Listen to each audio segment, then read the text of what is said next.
My name is Angel Alexander, and I'm a provisionally licensed attorney at Poynter and Buelna. I originally have a background in science. So my goal was to become a physician. I wanted to change how medicine was practiced. I wanted to increase the public health kind of impact on medicine. I realized that in order to do that, that is more of a policy question and policy changes that needed to take place outside of the actual practice of medicine. So I was actually at a networking event one year, and I met an engineer, and he was an attorney. And so I was wondering, how did that happen? How did you become an attorney and actually an engineer? And he's like, oh, well, I'm an IP attorney.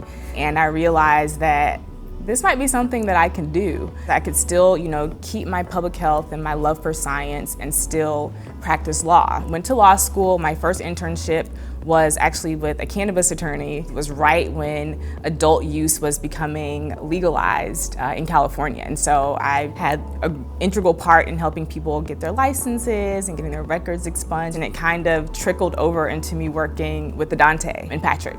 Working with them for a couple of years while I was in law school, dove headfirst into police misconduct, and it's been kind of a roller coaster ever since.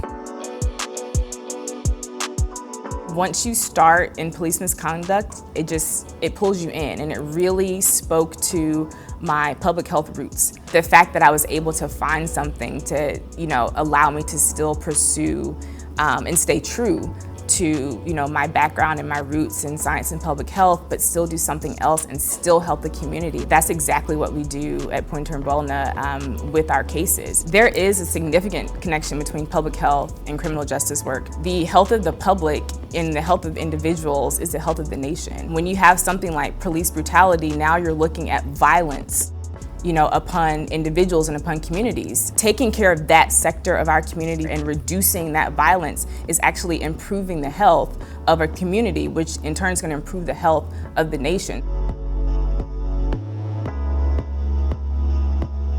The justice that we obtain for our clients is of the utmost importance, because at the end of the day, if you're wronged by an entity that is supposed to protect you, and nothing happens to them, we're their last hope. Even if their case doesn't settle for a lot of money, or if a jury doesn't award them a lot of money, at least their story is being told. And that's one of the most important things about what we do. It allows people who have been wronged, it allows them to be heard. We give them the platform to be heard and for their story to be told in a way that they want to tell it. We allow them to control the narrative, which honestly, especially with people of color, we don't get to do. Poynter and Buelna is one of the few places that the person helping you has a very high chance of being in the same position that you are. Knowing that I can identify with my clients, it just really cranks up the volume for me. My husband can get pulled over any day. I can get pulled over any day just because of what I look like. So to be able to sit across from the person and they say, no, I get it. I really understand what you felt like in that moment. That doesn't happen all the time. And it just instills a confidence in them that, we're not just fighting for you, I'm fighting for me. But I am just excited every single day that I get to do this work.